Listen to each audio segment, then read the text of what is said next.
Actually, really. Yeah. Aha. I'm glad you put your camera on, Arno.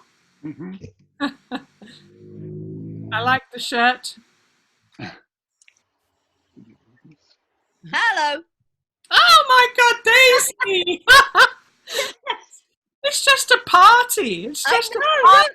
How lovely. Oh, great. You've got some new ones. Brilliant. Oh, I'm looking forward to this. Oh, Caspian Azami. No, it's Lisa Azami. It's me. Hang on. Might be as my son because. Hang on. I'm coming. Hang on a sec. Where are you physically now, Gina? Oh, I'm in Tufnell Park in London. Oh, okay. On the first floor, and it's very hot. I'm in the next road to Daisy, who's got the purple hair over there, who's waving. Hi, Daisy. Hi, everyone. Isn't it? Hi, Lisa. You're not really by San Francisco Bridge, are you? No, this is my son. I'm on his iPad thingy, and it's just like, I'm actually in a really nice place, my brother's house with a swimming pool, so I've kind of come in my beach dress, I'm afraid. Where are you? Oh, yeah, could you not have put some proper clothes on for this? Hazelmere near Guildford, so it's very nice. And I'm off to Spain to youths on, when am I going there? On Tuesday, so I'm braving the COVID with the kids, so yeah. You are going in the end, right? Yeah, I cancelled and then I booked again, so yeah. Anyway, yeah, a bit mad, but there we go. No, good for you. Hi, Maria. Hello.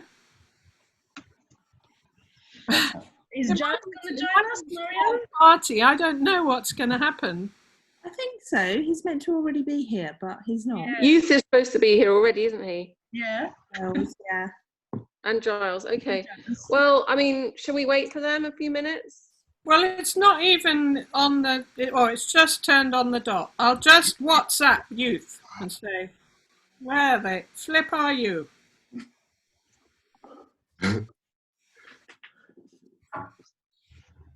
It's really kind of you to do this, Gina. It's so hot. Yeah. In fact, I'm going to have a Diet Coke while I'm sitting at the Golden Gate Bridge. Cheers. Cheers. I've got cold beer. Nice. I'm going to Estonia tomorrow and it's 22 degrees and I can't wait to get. You are going? Yeah, sorry? Yeah, I'm going tomorrow. Is there any kind of quarantine on the way back or not? I wouldn't do it otherwise. I wouldn't go. No, well, I'm doing it. It's crazy. It's enforced sort of imprisonment for the children when they get back, but at least they have fun while they're in Spain. Yeah, it's not the end of the world, I guess. No. By the time you come back. Sorry? It might have changed by the time you come back. Yeah, exactly. We might not be able to get back. We might be trapped there for years. Well, it's not the end of the world to be trapped in Spain. It's Youth's house. I think Youth and I will kill each other, won't we? Yeah, that's true.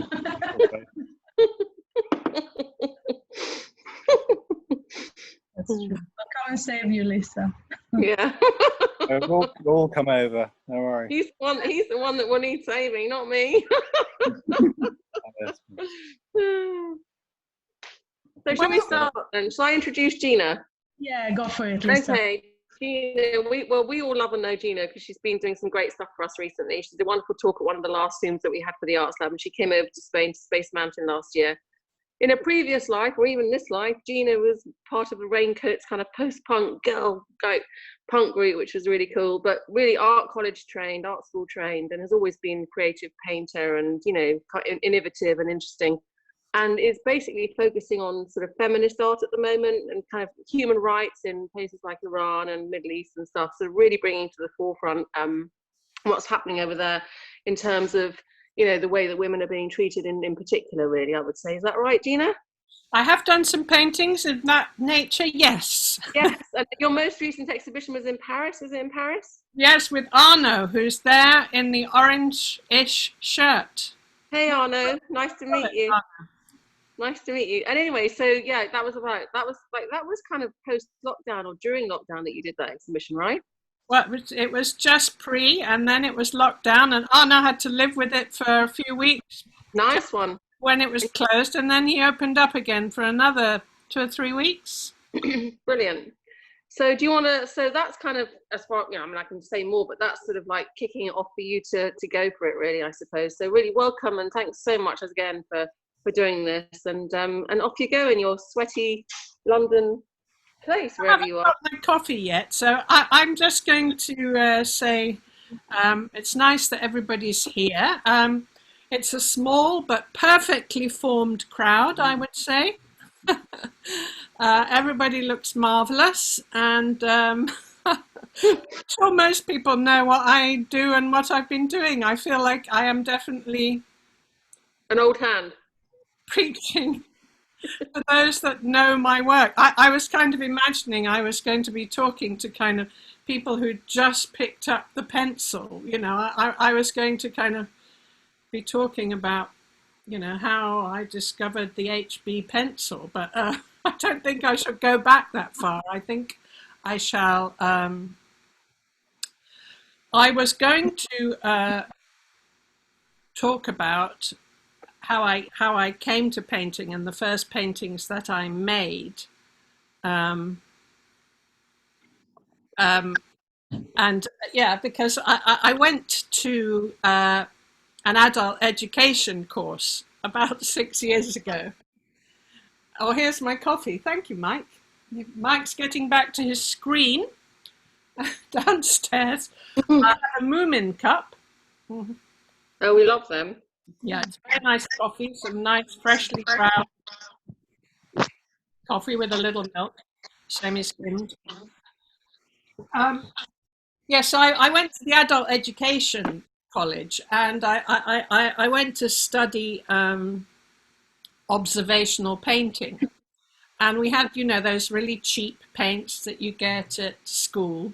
Well, no, not quite powder paints. They were those ones that make a nice farting noise as you squeeze them out, cheap and cheerful.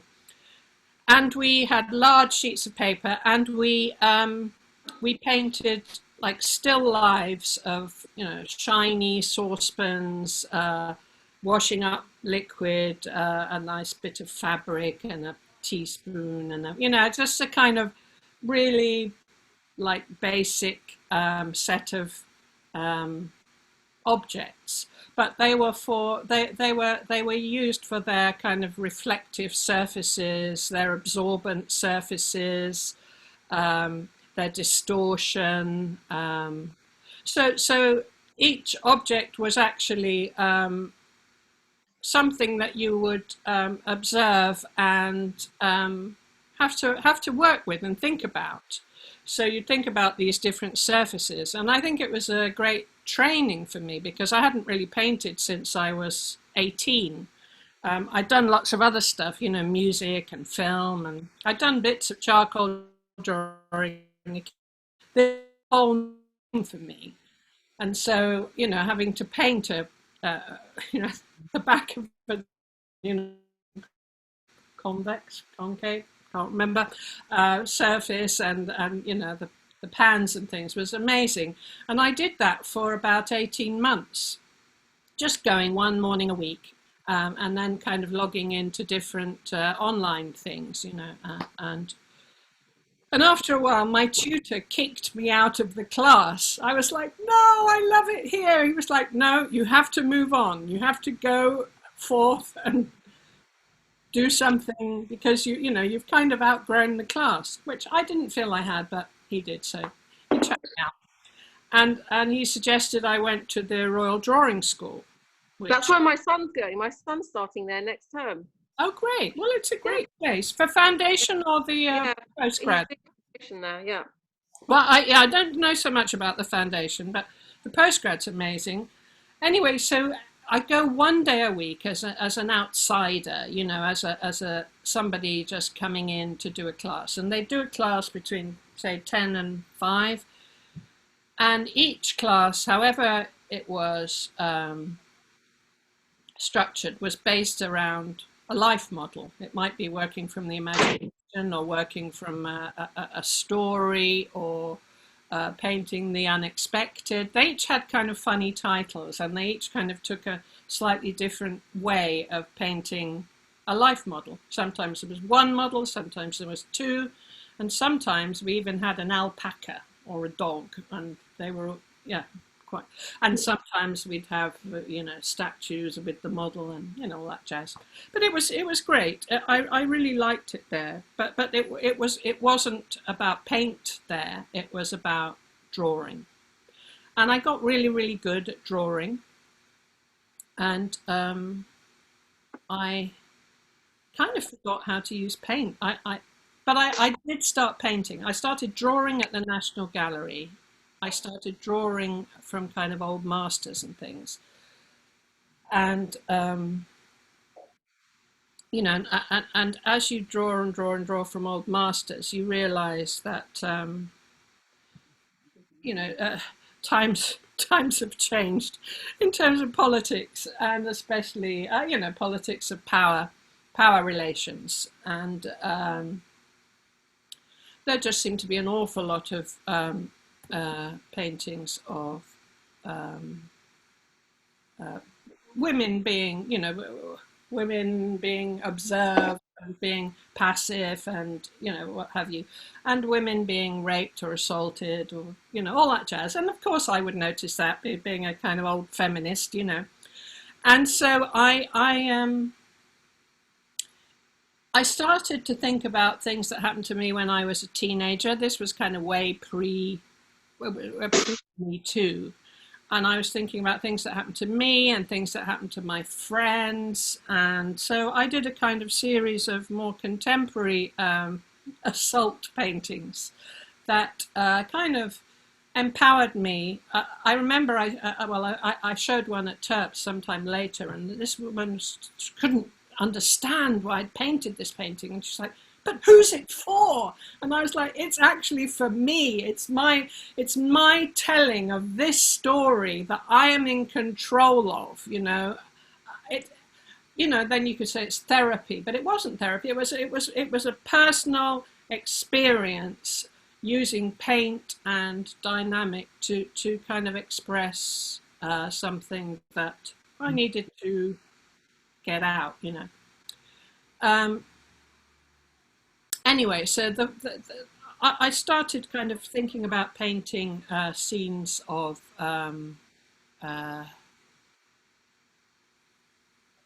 assault. I could show you something, actually. Maybe this is a point to show you something. So where am I? That one's one. I think this was the first one. I don't know if you can see that, how big that can go. Oh, it's called Cézanne, Degas and Me. And can you, oh no, I'm not sharing it, am I? No. You need to share the screen, don't you? Yeah, I need to share the screen. Oh my God. Share screen. Da. Share. Ooh. Can you see that? Yeah, exciting. So the two figures on the far left and the far right come from a Degas painting. Middle painting called Murder. And the scene at the bottom is a painting that I was making called My First Night as a Waitress. Of course, it wasn't really funny, but it is funny. So I was thinking about the kind of ominousness in the Degas painting. I think it's called Interior, and I think it comes from a Zola novel, as does the Cézanne Murder. And when I've read around this story, and I can't remember what the book is, but it's the woman's fault, It's the woman's fault she's being abused and murdered and blah, blah, blah. Of course, I mean, it's not the man's fault, naturally. As just with the maitre d' in the restaurant where I was working. So that was the first painting I made, and I was quite pleased with it because behind there I had painted a scene of, oh my God, the suffragette who jumped in front of the king's horse. Oh, yeah. Pardon? Yes. Not Emily first, the other one. It was from a very a photograph that is probably one of the only images of that. And I just thought, why the hell am I painting this? Everybody knows that image. So I painted it out with gesso, and then I painted this, and I realized that actually I quite liked having this surface that was kind of messed up, that that wasn't like, oh, it's a plain color. It's a kind of a surface of chaos of image and obliteration, and then painting over the top of it. And I was quite pleased with that. So that was the first thing I did. And then I was working at the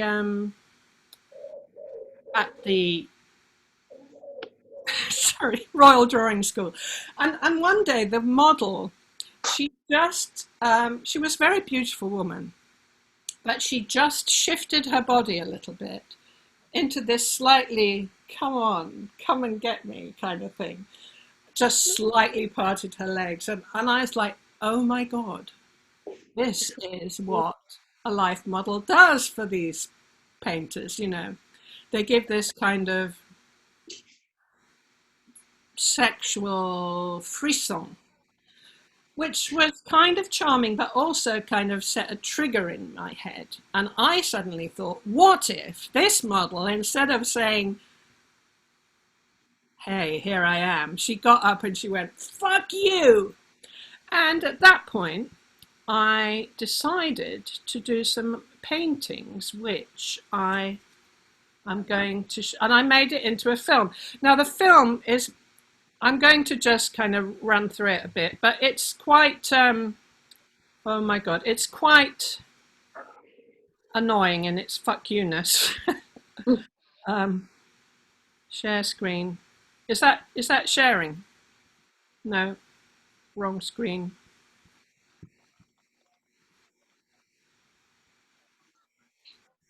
Am I sharing? Yes. Pardon? You need to go share the right one. That's the wrong screen.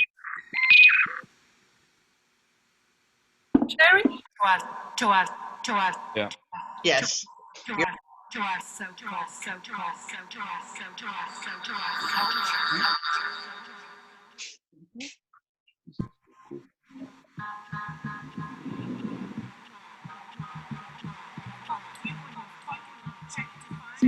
Fuck you and fucking objectifying of the kind of subversion, heroin, makes your dinner, picks up sex.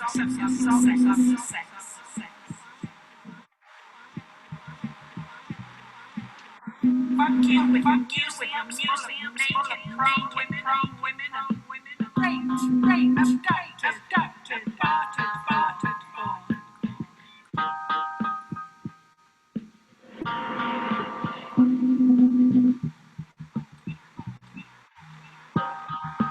Women having pleasure of done things made to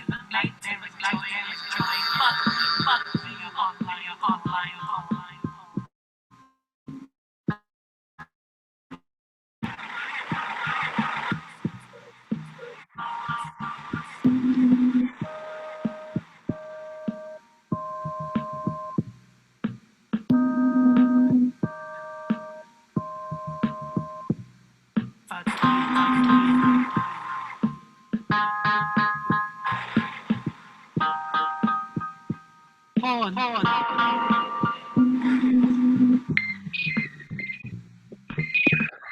I chose the job that seemed to offer the most money. Anyway, I'm not going to show the whole thing, but just little bits. And this.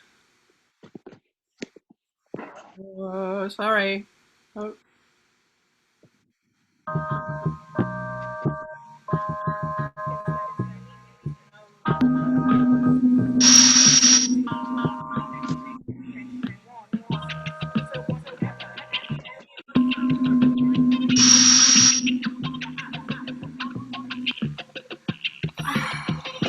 It was just wholly open.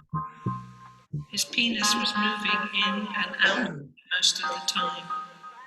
Sometimes I made it very small, like a finger, so that it wouldn't. Okay, well, oh, yeah, that was quite a funny one. I decided to do a, yeah, Rohypnol. Now, how do I get out? Stop share.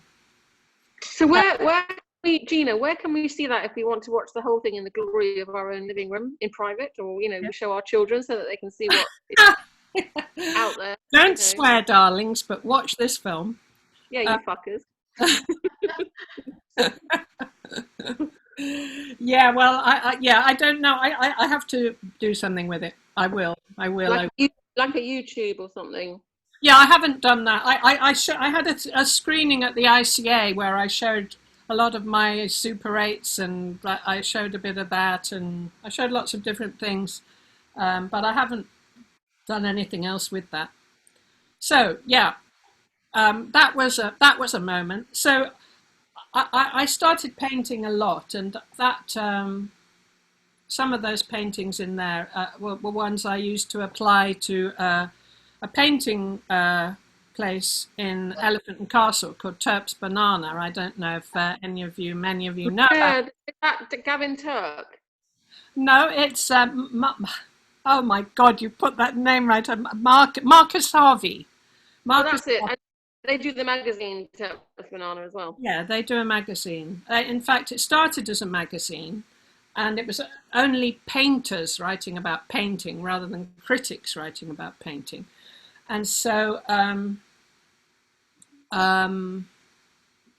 after a while, they decided that that all this kind of paint, talk, that it would be nice to have some painters and get some studios and bring in people to kind of get more of a thing going. And so they've been doing that for quite a few years now. The magazine, I believe, is on issue 23. And I think they do it twice a year. So there's 25 painters approximately at a time, and I am just finishing my second year. Well, I would have finished already, but we went into I think a friend of mine did that course, and he had a mentor, so it was done, a lot of it was done remotely. So he had a mentor. That's that what you're doing? You can do it different ways. I mean, there's various courses. There's the on-site course, which is what I am doing, although off-site course, where if you live within a certain radius, they have clusters of people doing the off-site course, and mentors go to visit these groups, and then have groups together. And then there's the correspondence course.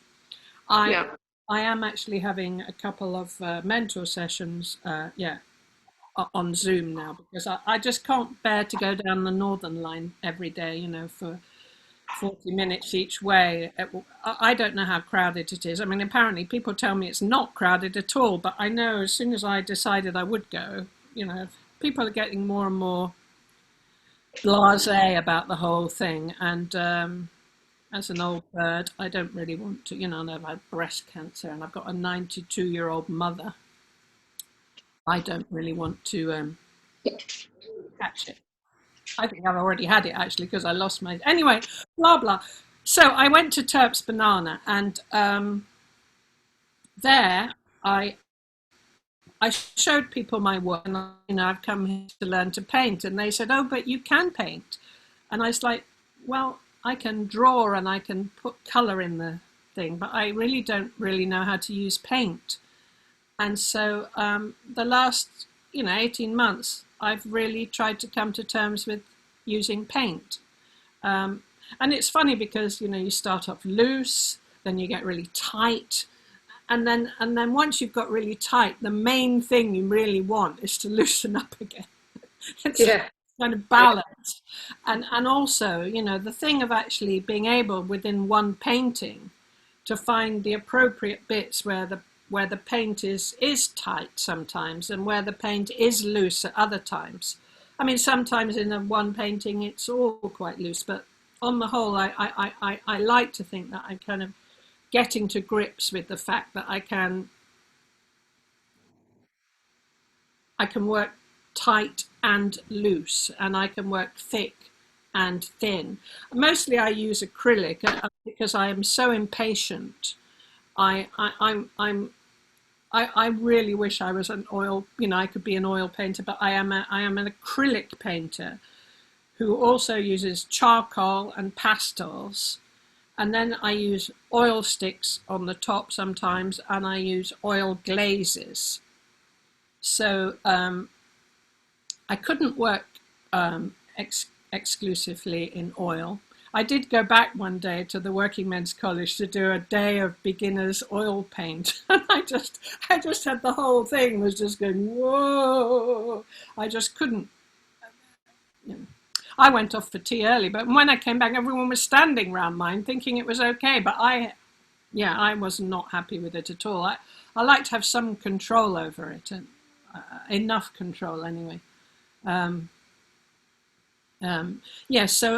I have spent a long time learning how to use paint, and the thing is with modern technology, this stuff we're using, obviously everything gets completely flattened, and so something can look great on an image online. But I think the interesting thing about painting, and when you go to exhibitions to see paintings, the ones that are most interesting is when you walk up to maybe the people say you can tell a painter when you're at an exhibition because the painters are the ones that are going up to the painting and looking at it like this to see what's going on. But I find that I want to be able to make paintings that are interesting when you go up to them. What? Who's that? Someone's shouting from a distance.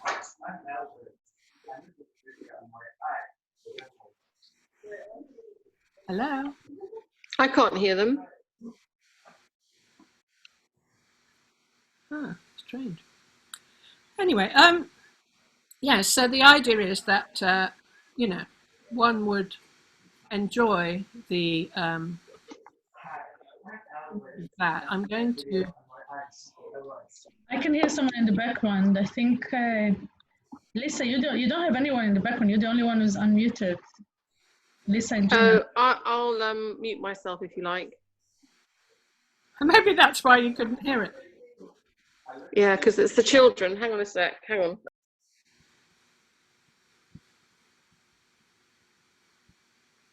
Gina, go on. You're the only one who can talk now. Okay, no, I was just going to share my screen, and am I sharing it? Can you see that? So this was a painting I did last year, and it was kind of based on when I first moved into a squat. I had no idea. I didn't have a kitchen. I just had this tiny little sink in the corner, and I had 2 gas rings on the floor, and all the stucco was falling off the walls. And I was incredibly lonely, and I bought myself a rubber plant, and all the leaves fell off, which is that long stick next to the sink. And I did remember to brush my teeth, but I never could manage to get my washing up done until I needed a pot. So this a painting where I put a still from a Super 8 film I made of myself doing a 3-minute scream at art school in front of my kind of living situation, and used one of the lines from Fairy Tale in the Supermarket, our first single, called "No One Teaches You How to Live at Home in My Squat." And so in this painting, I kind of was looking to kind of make quite a painterly head, and to use quite a graphic kind of sparse, minimal room, if you like.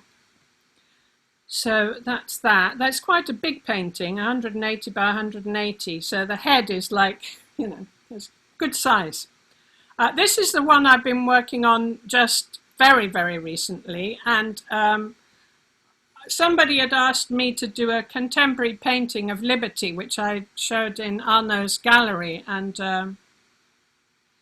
I made a painting of women who I thought had done interesting things, and also some women who had been not treated so well at the bottom.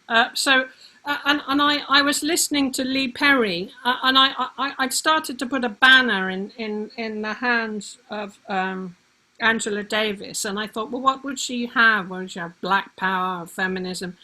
And then I thought soul fire, because I thought all these women have a real fire in their soul, and they are women who are outspoken and combative, are trying to make change for the good, women who want the world to be a better place. So that's that. This was one I did a while back. I'm just going to run through my website. You can all go and look at this afterwards if you want to. It's called GinaBirchPainting.com. I'm just kind of putting it together. And this was a trip down memory lane of learning how to roll a joint. Show this one to your kids. They'll say, what are those strange non-tipped Players cigarettes? I don't recognize those. And this was my first boyfriend, who happened to be a heroin addict. And when you're about 15, you're terribly attracted to people who are very unlike you. And I'm sitting having a cup of tea.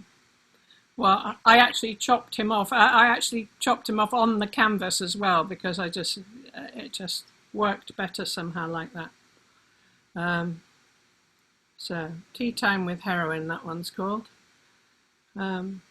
This was one I've made. If anyone does want to unmute themselves and ask any questions, because I'm just probably going to be incredibly boring now. Gina, I've just got a question on sort of use of text, because in the Soulfire one, you have some writing. Oh, yeah. In sort of Soulfire, I'm just interested how you sort of see the use of text in painting. Well, lots of people find it really problematic, and I actually, because other people find it problematic, it makes me want to do it more. I like what Basquiat does it, and he usually eliminates what he draws. He usually puts a line through it. And when asked why he did that, he said, "Oh, because if I put a line through it, people seem to pay more attention to it because I've crossed it out." And I thought that was quite funny. I haven't crossed it out. I have got a painting called Alert where I have crossed it out. Yeah, I think text is great, and why people are so against it. It's a visual thing. And do you find quite a lot of people are against it? Oh, yes. Yeah. Oh, yes.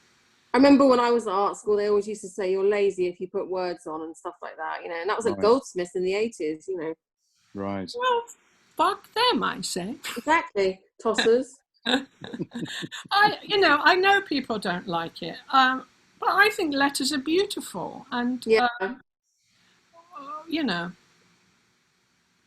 Gina, a question. It's very poignant.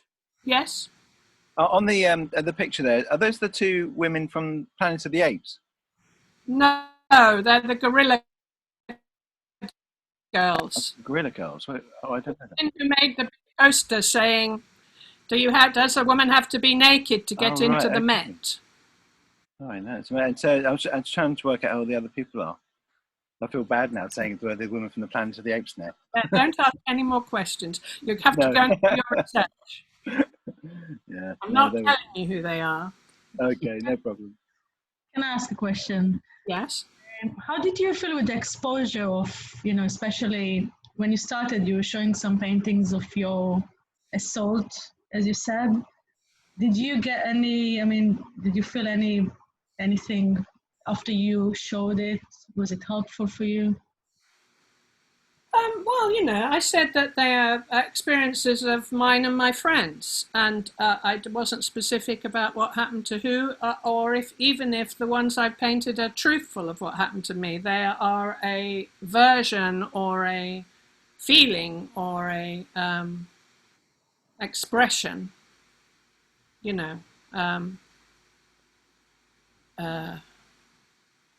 No, I didn't. I felt powerful. Because actually, when you talk to most women, or not most, I don't want to speak for all the women here, but an awful lot of, a high percentage of women, certainly of my age, have experienced things that, weren't so great. I mean, a friend of mine in New York, when we were talking about Me Too, she was like, "Oh, I don't know what all the fuss is about." She said, "I just politely let them get on with it," And I just think, there's a kind of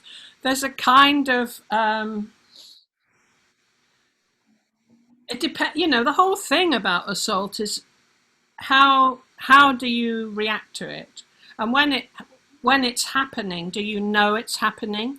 Do you know it's an assault, or is it only in retrospect when you realize that actually, that person shouldn't have done that, and because you were powerless? Like all the women in the what's it? Oh, well, not the Harvey Weinstein, the other one, Ghislaine Maxwell, Epstein. That's it. A lot of those young girls, they were kind of coerced into it, knowing it was kind of wrong, but not quite knowing how wrong it was. And I think, in the early 70s, it was a different time. I think people are a lot more empowered now than they were then, and I think a brutal and violent assault is still a brutal and violent assault. I fortunately never had a really brutal and violent assault, and I think perhaps if I had, I would find it much harder to do that. I had some very weird things happen, but never a really brutal thing. So yeah. Thank you. Yeah. Gina, I think you also use a bit of humour in your kind of paintings as well. I mean, I'm thinking of the one that I sort of shared with some of the lab group this morning, which was the one of Susanna. And I'm just interested, kind of use of. Sorry, I didn't want to kind of skip anywhere, but yeah, that one, yeah, exactly. Sort of use of humour to get across or talk about fairly difficult subjects. Yeah, well, this one actually, I was interested in a woman making a painting that was a woman being spied on, and the woman looking quite cowed, and I thought, I would make a painting of Susanna being more active. But when I was trying to do that, my daughter, who'd done art GCSE, came and said, "Oh, I know that painting. That it's got another painting underneath." And I was like, "Really? What?" And then I found out that a New York painter, woman, I think she was a restorer, had made an artwork which looked like a scan in black and white of the original painting, and then she'd made a fake painting underneath, which was of Susanna being very angry. And I thought, well, so that's been done already.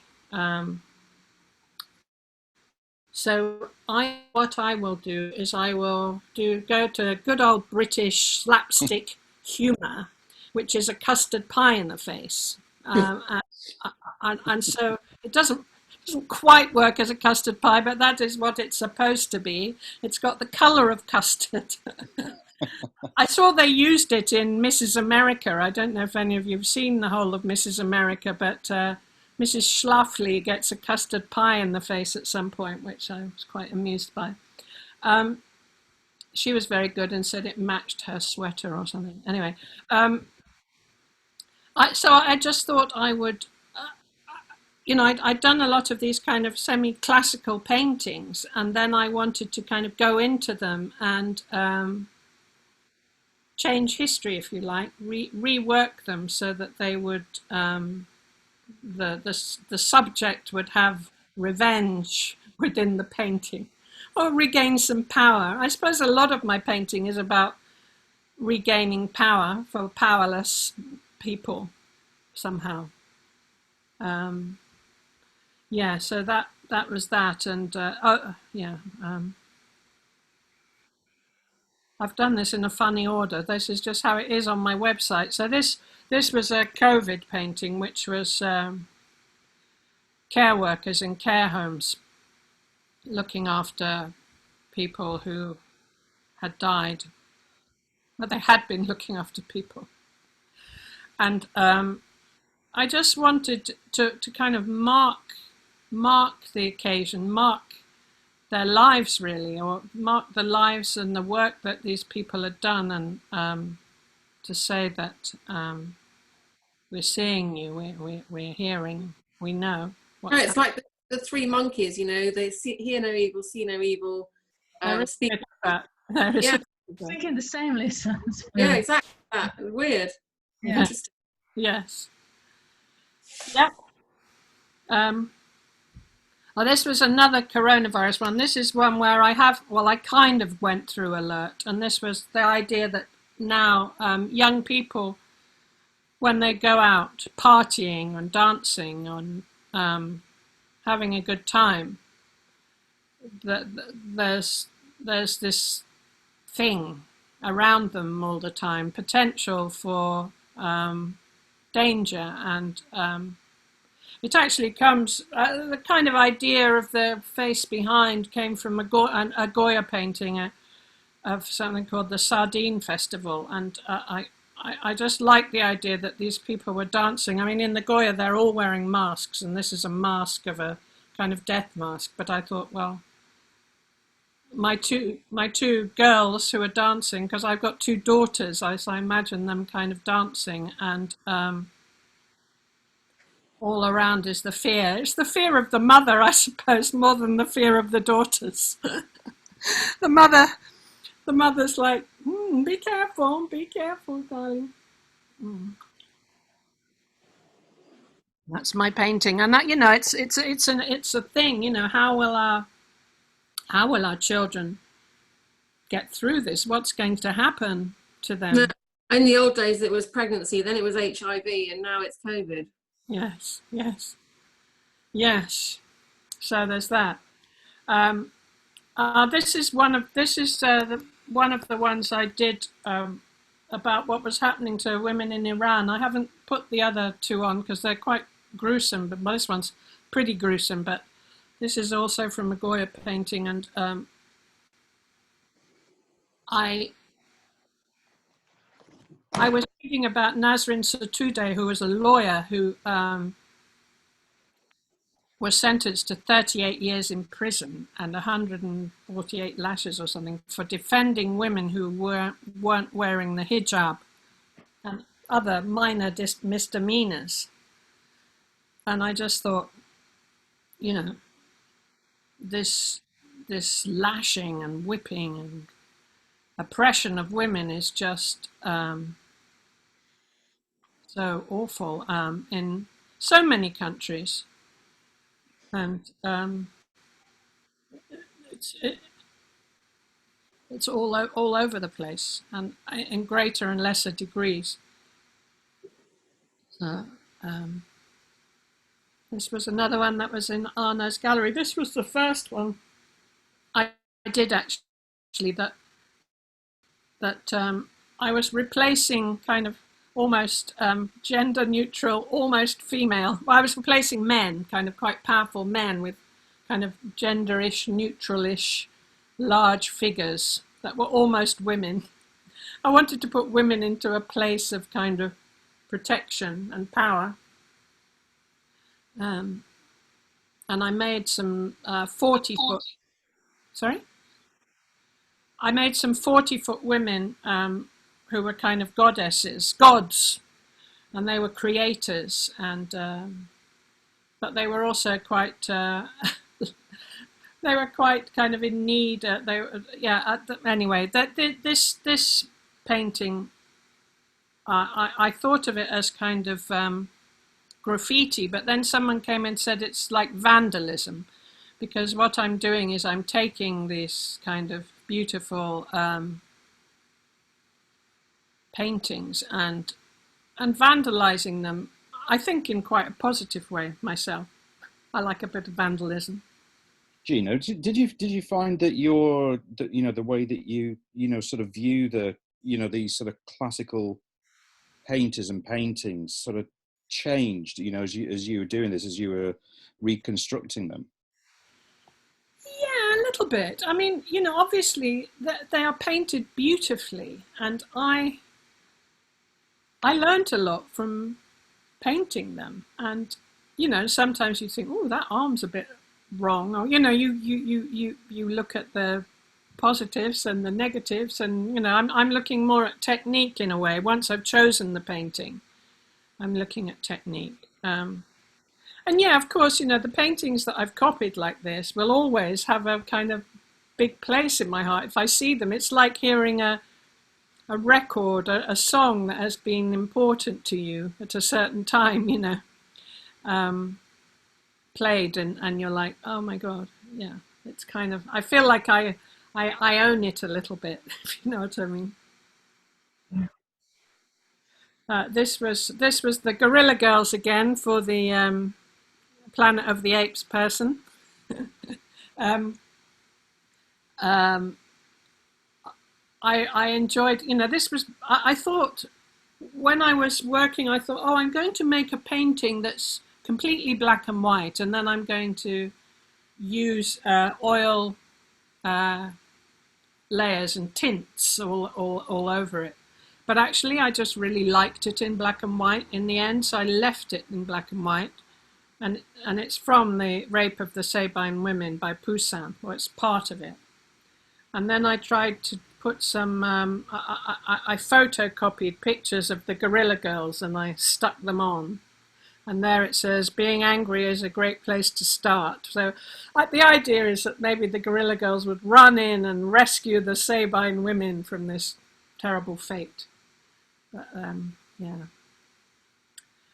That one was in Arnaud's, in my exhibition in Arnaud's gallery, as this one, which is the original Olympia that I did, a copy of a Delacroix, and I just kind of was being a bit petty about, well, not really petty.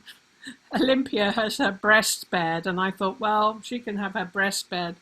These fighter guys can show a bit of flesh too, so in a very simple way, I took from statues of Hercules and stuck them on. And in the background, there are a lot of names of women who were revolutionary, French revolutionary women. An old favourite. This was one I did quite, this went to Paris too, and it was just this sense of freedom, I suppose, and actually the freedom to be who you want to be without this whole idea of the man pinching your bum and feeling a sense of ownership. And yeah, it was a very free way to paint, and it was a kind of very freeing expression for me, this painting. I like it a lot. Oh, and this is another Liberty Soulfire. That was Soulfire earlier. Lots of I was putting lots of domestic appliances on. I think I was getting a bit Michael Craig Martin there, to be honest. And this is the assault painting that I worked on the most. And I've called it Still Life with Beers and a Tiny Bit of Rohypnol. This is not a scene from my life. I've never been drugged, but I that guy in there used to have a head, and then when I decapitated him, it was like the most powerful thing I did. It was so great. I was going to paint him out, and I just painted his head out, and I was like, yes, he's just legs and testicles, and that's fine. Yeah, and then I like this idea of actually her almost, she's got this, she's either kind of having this out of body experience, and he has been kind of caught in the act by somebody, and he knows. There was that guy who Brett, I think, some Brett in America, who was caught assaulting an unconscious woman, and he got caught on camera doing it. So I kind of like the idea that he knows he's been seen. He knows he's probably going to get some trouble. Gina, could I ask you about the backgrounds? Oh, yeah. You know, you talked about that you mess up the surfaces and like doing the surfaces. When do you have a time when you do it? Is there a point during a painting when you think, oh, I've got to mess up the background, I've got to fill in the background, so I've got something else to work on? No, well, yeah, I think the thing is, I had different things here. I had trophies, because I got a bit into that guy Brett, who was a swimming champion, and I started doing pictures of him and trophies on the wall, and there wasn't a window there, and then I made a window because I like the idea of escape, and actually, I mean, I don't know if you can see it as a window, but I like the idea of somehow being able to go through the painting, through the wall, through the window.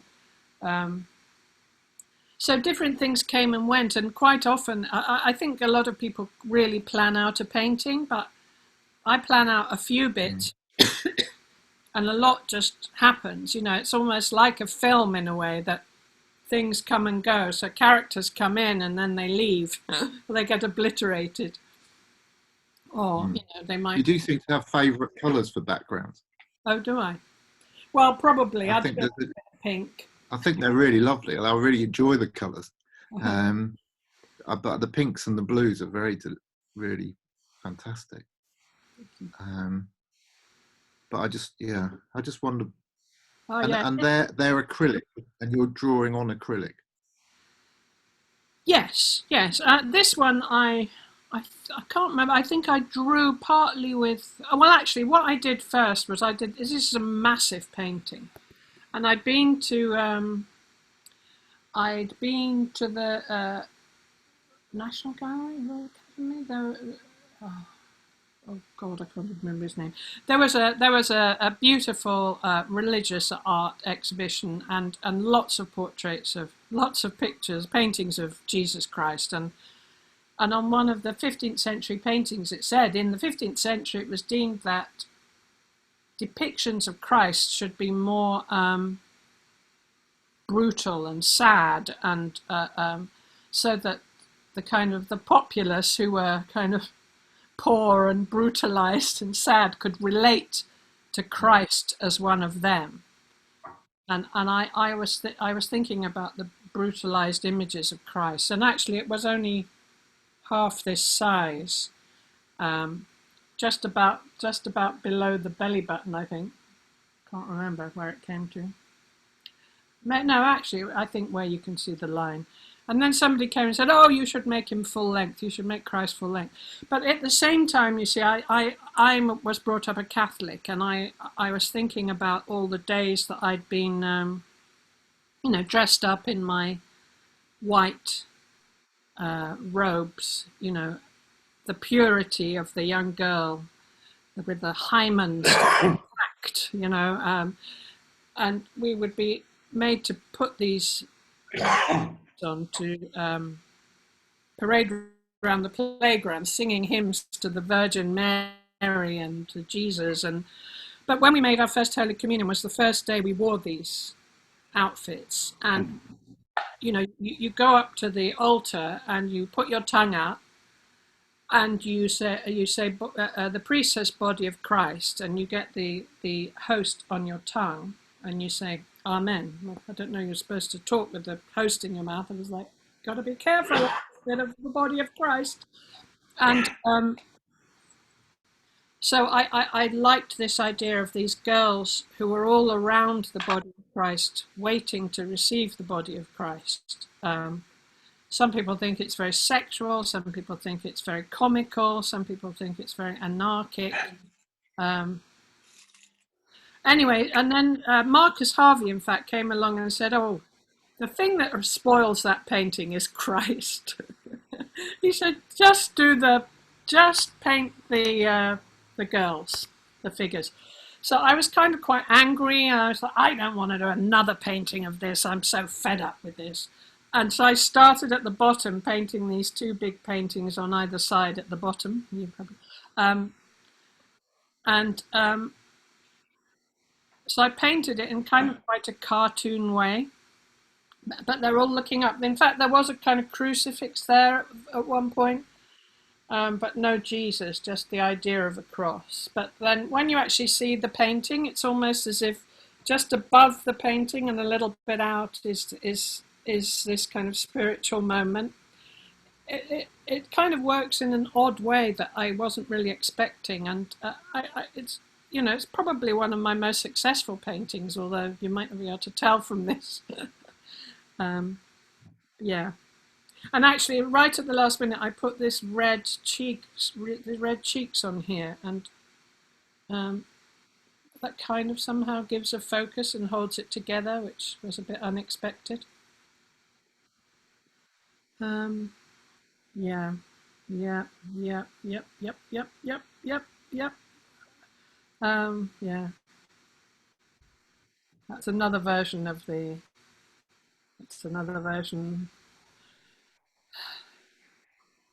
Yeah. Okay. Well, look, I'm going to ask for this one actually. I'll just show you this because this painting was one I did before I went to Terps, and it was going to be about Harvey Weinstein, because I painted it, and then the Me Too thing happened. And so I had Harvey Weinstein and two lackeys either side. And then I just thought, oh, fuck Harvey Weinstein. And I took him out and I put this little girl in there. And I was also reading about, my brain is just not working well on a hot day. Carl Andre's wife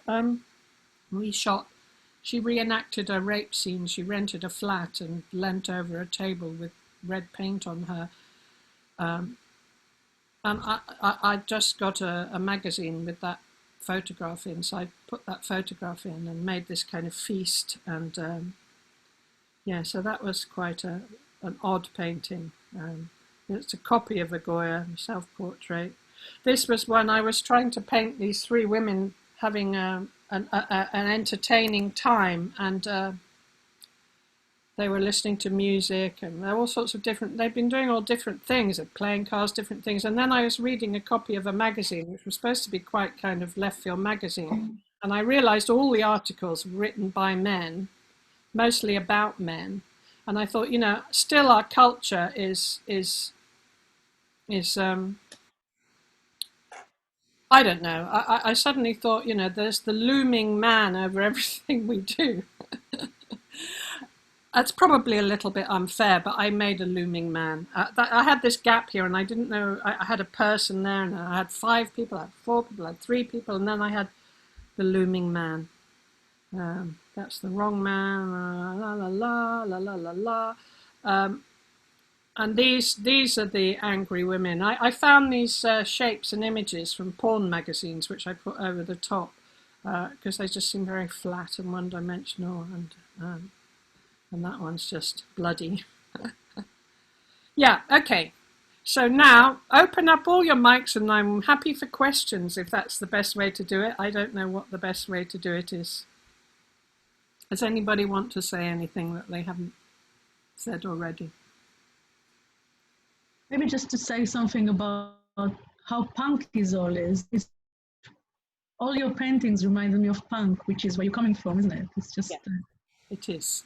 And you can feel the anger and the passion, and I love it. Thank you. Yeah, I think I think without punk I probably wouldn't be doing this. I think punk, it was incredibly enabling for young women because when you first go to art school, you're not taken that seriously. Most of the tutors want to take you to the pub and sleep with you, and kind of vaguely interested in your work, but not as much as the other stuff. And I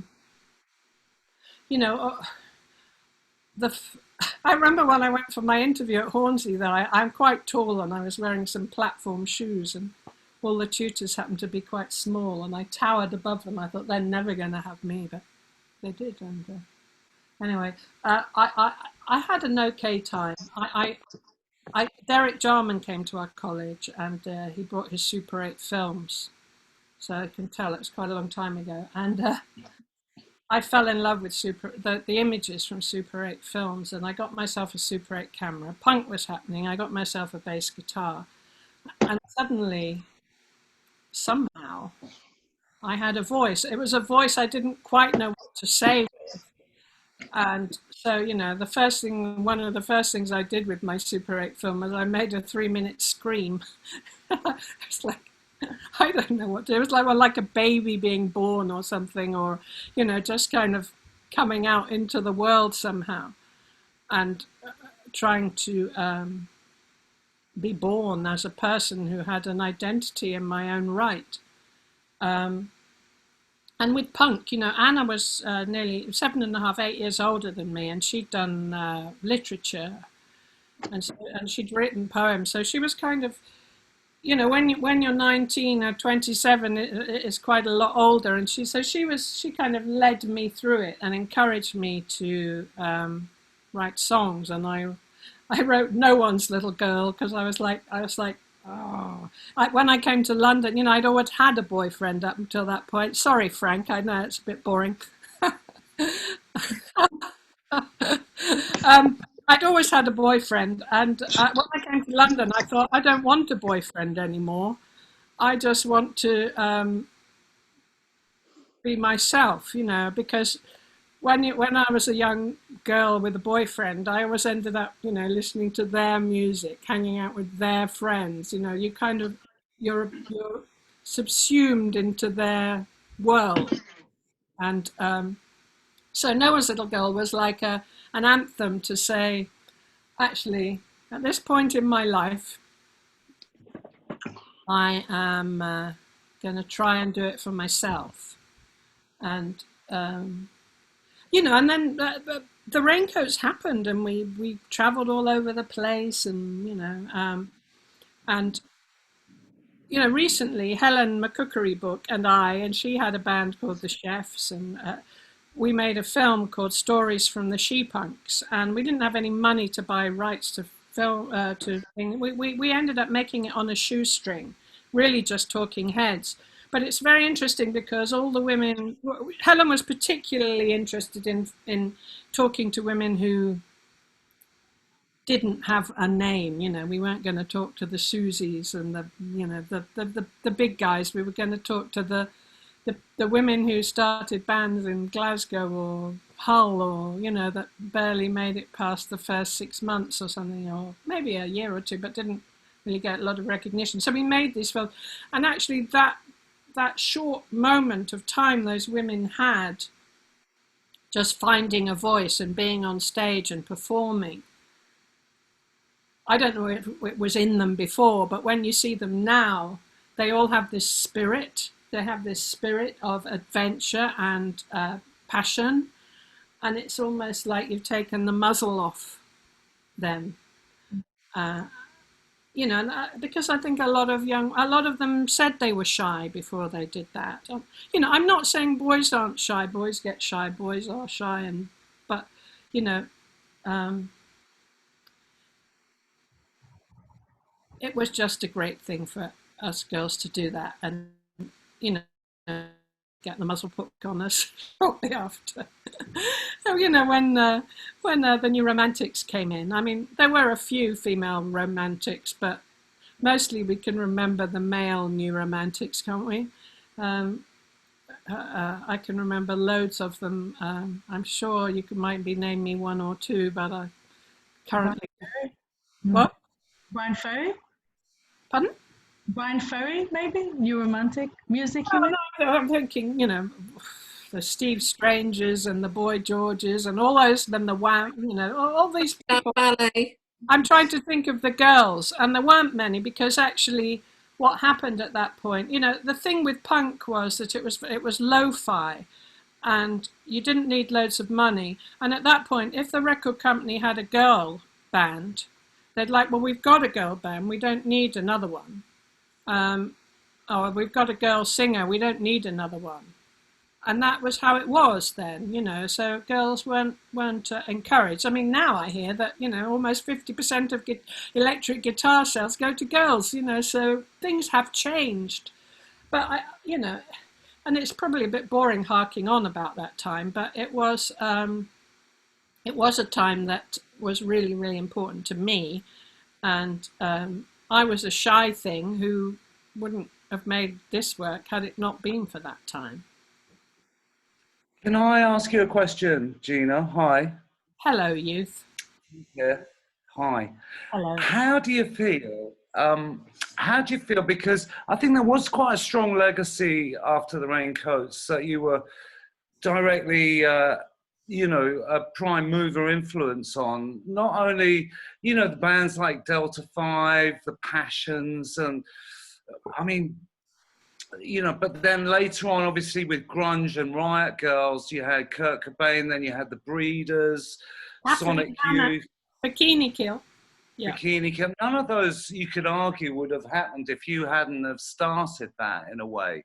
And then that, how do you feel from there, how that's now represented today with that sort of Pussy Riot feminism, you know, and the modern sort of agit pop feminist movement today? Do you think they've taken it further, and are you supportive of it, or? Oh yeah, I'm definitely supportive. I mean, I think the thing is that each era has a different focus, if you like, and you know, within those groups that run at the same time, there is rivalry and, you know, upset. And I mean, like the Modettes hated us because the Modettes would really like to dress up. And they thought that because we didn't dress up and because we called ourselves feminists, we were like shit. They used to write on dressing room walls around Europe, the Raincoats can't and won't fuck, and things like that, you know. It was like, that's quite an accolade, really, isn't it? No. So, you know, it's just like, do you have kindred spirits with the Slits, or were you kind of rivals? Oh no, Viv was terrified we would copy them. Viv would say to all her friends who knew that she knew the Raincoats, don't let the Raincoats hear this. Don't let them. So I adored the Slits. They didn't like us much. The Modettes hated us.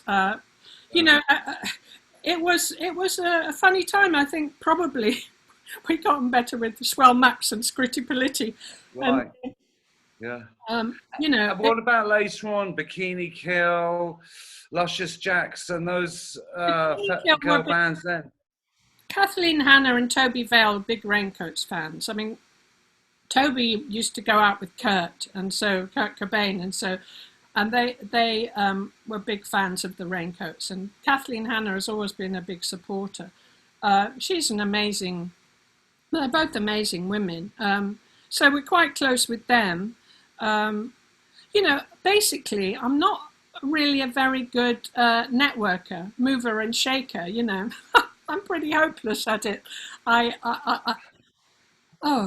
have fooled me. I could be better at it, you know. It's like, yeah, I'll come to dinner. Yeah, you know, I like it as much as anyone, but I'm not very strategic. You know, some people are very strategic. I've met quite a few of those strategists, and I think all power to them. They're a lot more successful than I am. You know.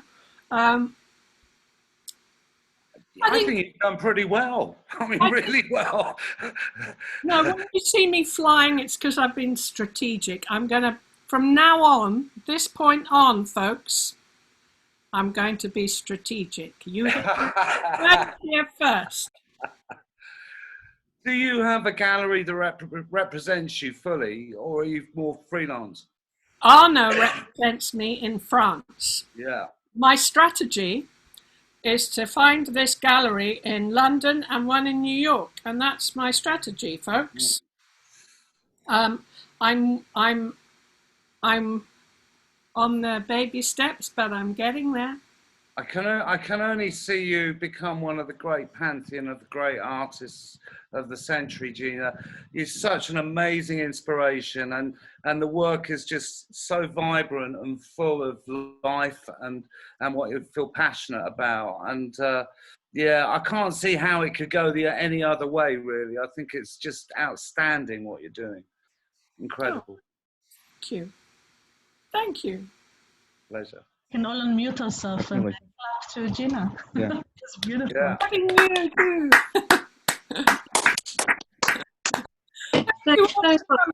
I was quite stressed about the idea of doing this, but actually, you know, it's just like chatting away.